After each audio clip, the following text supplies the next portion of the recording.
is time for another professional match of StarCraft 2, and what I got for you today is a Terran versus Protoss played on Newkirk Precinct. Spawning in the bottom right corner, the current rank 1 Protoss player in the world. He's playing with the red Protoss pieces. He is known as Hero. And his opponent, spawning all the way on the other end of the map, playing in blue, playing with the blue SCVs, he is known as Gumiho. Now, like I said, the Protoss player here, Hero, is one of the very best, if not the very best Protoss player in the world right now. He's doing extremely well as of late. He's won a Kespa Cup, he's won an SSL as well, that is one of the premier Korean tournaments. He's won 3 IEMs as well, which are Intel Extreme Master tournaments. Very difficult tournaments to win, and this guy has been on an absolute tear over the last couple of years. He's been participating for quite a while, and he's always an absolute blast to watch play as well, because he's just very, very good at what he does. Now, currently, the Terran versus Protoss matchup is in a bit of a, a delicate scenario. Let's just call it like that. I mean, I'm not gonna lie, the Protoss players are struggling right now in Terran versus Protoss. Now, Blizzard is aware of it, of course. They are watching the tournaments as well, and slowly but surely, the matchup is being adjusted slightly back in favor of the Protoss. But as it is right now, Protoss is still most definitely at the professional scene, struggling quite a bit against Terran players. Of course, that is because of the recent changes to, for example, the Siege Tank, and then we also have got the Liberator harass that can still do a lot of damage, and Protoss can be contained rather easily if they do not pay attention. Now, Hero, in particular as of late, has been doing much better in the matchup on its own, and he's an absolute force to be reckoned with, but still, Terran versus Protoss right now is very, very tricky. Gumiho on the other end of the map, he's actually gonna go for a quick expansion here, but this man has actually yet to win a premier tournament. I've always really been rooting for this guy. I mean, he's been participating ever since I have been watching professional StarCraft 2 myself. It's been quite a little while, but he's yet to pick up like that big premier tournament victory. Like those IEMs, like those SSLs, like those Kespa Cups that his opponent in this match has indeed won, but he's been playing since like literally forever. Now, there is a probe trying to hide right here on the other end of the map. There is already a second pylon up, however, for Hero, so I don't think he's going to proxy anything super aggressively. We will keep an eye out on that probe, however, to see if something could potentially be happening here. But this guy, the Terran player right here, he has got really good placements in like premier tournaments in the past. In particular, I remember watching him play in the, I think it was like the semi-finals of a GSL, which is basically the highest tier tournament in all of StarCraft 2, just a couple of years ago, where he ended up losing to, I believe, DRG?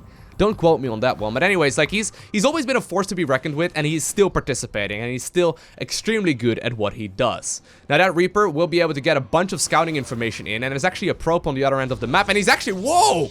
He's analyzed that his opponent goes for a very greedy build, and that pylon on the low ground will be able to start dealing some damage with that Mothership Core coming in. The photon overcharge can be absolutely terrifying here for the Terran player. Now, he is getting himself a quick Widow Mine here as well to try and shield away that Mothership Core. There is a couple of Marines out there. There are a couple of Marines out, and he's producing 2 more here as well. Probe will end up falling here to that SCV at the front, but still, that photon overcharge can deal so much damage. Here's the thing, right? Gumiho decided to skip it out. And actually, hold on, he's not moving. Oh my god, that Widow Mine managed to burrow there, and with one of the Marines who just spawned out of the barracks, the Mothership Core will end up falling, and without high ground vision, of course, those Marines are going to be able to deal terrifying amounts of damage here to this setup. Now, one STV apparently has got a Death Wish there, and eventually it does end up falling, but that was really, like, uncharacteristic right there for Hero. I mean, he's usually really good at those kinds of harassments. He scouted at his opponent, went really greedy, and skipped out on a Marine as well, getting hit right there by his own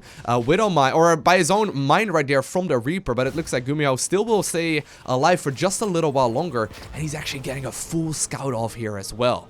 Definitely looking a little bit worrisome right here for Hero in the earlier stages of the game. I mean, this is Terran versus Protoss, right? The Reaper gets out as well. Look at the supplies already. Gumiho is looking solid. He's looking really powerful. Of course, he's still been producing those Marines as well as a medevac. That Widow Mine is in this dropship as well, so he's going to be able to do some damage. At the same time, there is a War Prism trying to make his way across the map. There is a photon overcharge available, as the Mothership Core was indeed remade, but he's got to be very careful. There is an Observer out right now on the map as well. Not quite getting the vision, however, not killing that Widow Mine just yet. That Widow Mine is still there, dealing a lot of damage, potentially. Oh my god, the Mothership Core once again dropping so extremely low, but eventually he does manage to get on out of there with 5 worker kills as well. So this early game here for Gumiho looking very solid, but of course, course, Root Hero right here, very well known for his harassment potential. He's very good. He's got a bunch of units here, so he can start indeed one-shotting all of these workers with relative ease. He does need to be careful that he doesn't lose the War Prism here, because that would immediately be the end of this aggression. However, the Widowmine is still there on the other end of the map, and he's gonna get another shot in.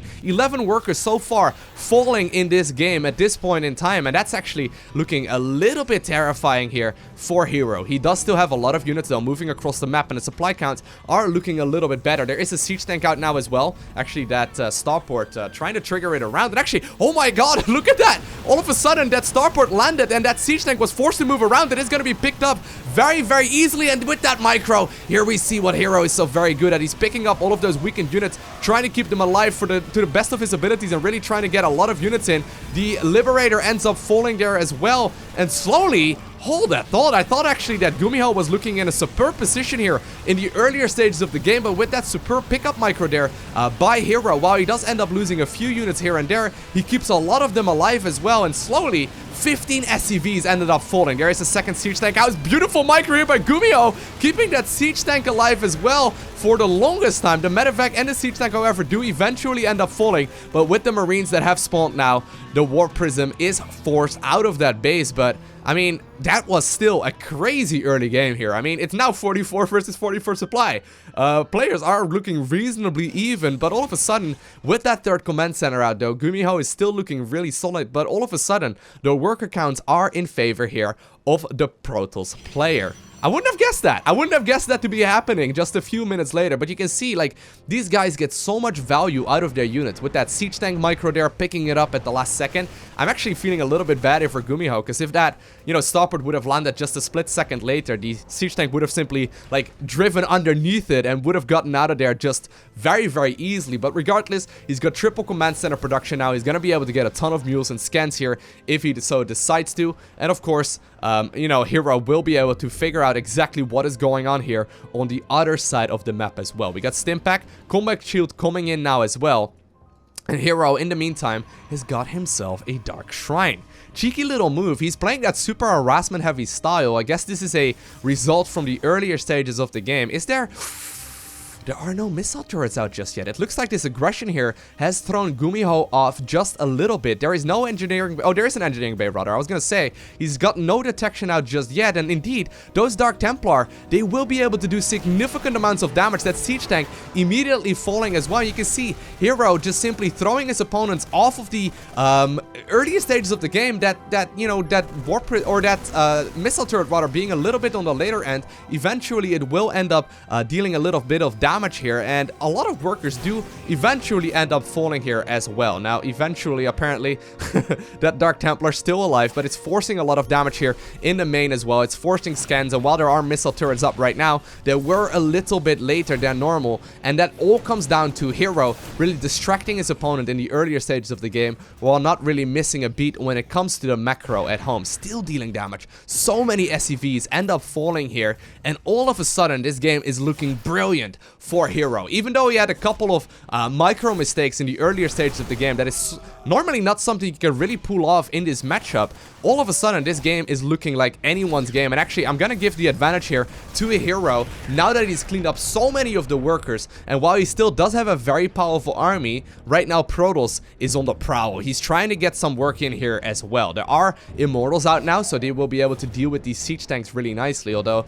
I'm not currently seeing any anymore. And really, all of this Terran army is focused around Marines. He's trying to move out right now as well, seeing this army in the last second. However, nice force fields do end up falling here. Of course, we do have that upgrade now on the Adepts, allowing them to shoot significantly faster. They are very good at cleaning up these Marines, but with Stimpak and Combat Shield done, these Terran Marines can still get a ton of value in, but they cannot fight this army straight up. In the meantime, the Adept Shade being used here as well, trying to get potentially into the main base of the Terran. It looks like that is indeed going to be the case, and with no repair on that depot, they're going to be able to get there. War Prism using the... Oh my god, the last second! Oh my god, the snipe there was ridiculous. I was going to say the War Prism warping in like 8 or so Adepts, trying to get a lot of them up into the main base here of the Terran player, but both of these players doing so much damage to each other, and it looks like Hero eventually... Nope, he's going to be canceling the shit. I was going to say he's going to eventually be able to get on out of there, but with all of these Marines looking very low in HP, I mean, there are a couple of medevacs, but they're only going to be able to heal up a few of them at a time.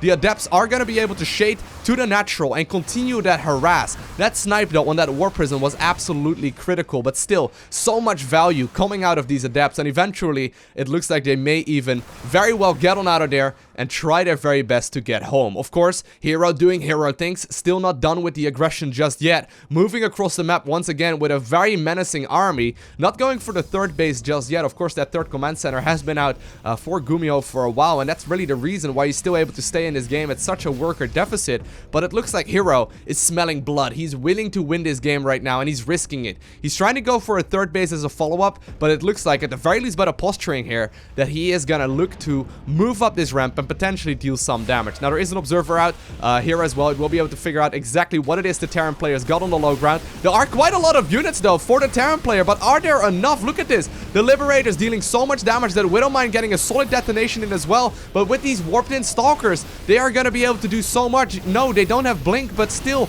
this Terran natural expansion will have to be evacuated, and it looks like Hero will be able to deal crippling amounts of damage. At the same time though, 2 dropships have made their way across the map. It looks like this is the answer that Gumiho had in mind for us all along. There's only 2 Pinals powering all of this composition, and I mean, while he is gonna be able to go to the natural here, there is a Dark Templar dealing some damage here as well, and with that beautiful control, once more Gumiho manages to pick up and get on out of there. However, 2 expansions and 2 command centers rather ended up falling there. The third Nexus does eventually go down here for Hero. As long as he manages to deal with these medevacs in the main, he's gonna be in a brilliant position as he just crippled his opponent's economy. But of course, these Marines still getting so much value in. These medevacs keeping them alive for a very long time, and so many workers end up falling. This is starting to be a rather close game, but look at the amount of units though. There are so many Stalkers now. They are getting Blink here. They will be able to have it in just about a minute or so from now, but I'm starting to be a little bit worried here for Gumiho. He does have quite a lot of army here at home, but this third base from Hero could be a huge pain for him, as he will just simply start falling behind in the economic game here very shortly. He does not have those mules anymore. He won't be able to continue dropping those other than the one from the main base, but it looks like he's even saving up energy on that now to potentially get a few more scans in. There are a few SCVs trying to long distance mine here, and with these Terran units moving across the map, I'm pretty sure that Gumiho is now forced all in. Hero doing hero things, beautifully scouting out exactly what his opponent is doing, but with that brilliant bit of micro up in his opponent's main base there, right, where he picked up the medevac, or the Stalkers rather, and dropped them off into the main, he managed to secure himself a very nice lead, and it will all come down to this major engagement here. Both players have got a significant amount of army. Hero does have the army supply lead, but of course these are Terran units. They're very cost efficient at what they do, and with some proper liberation zones, he could still potentially get some damage in here. Beautiful force fields there though, indeed, do force Gumiho to get on out of that game, as part of his army was just picked up almost instantly. Beautiful game there by Hero. While his early game was looking a little bit sloppy, I mean, he lost that mothership core for practically free. He could have done so much damage there as well. But eventually, he showed us what he is so very good at, that micro, that control that he had on his units. While it wasn't quite perfect, it was absolutely terrifying. And eventually, he manages to get on ahead in this match, and he will be able to pick up the victory. I hope you enjoyed watching this one. If you did, make sure you hit that like button down below. And if you want to see more, make sure you subscribe so you get a notification as soon as I upload more. And while you're at it, you can follow me on Twitter, Instagram, and Facebook. Links are in the description. I want to thank you for watching. Have an amazing day. Do not forget to smile, alright? And I'll see you in the next one.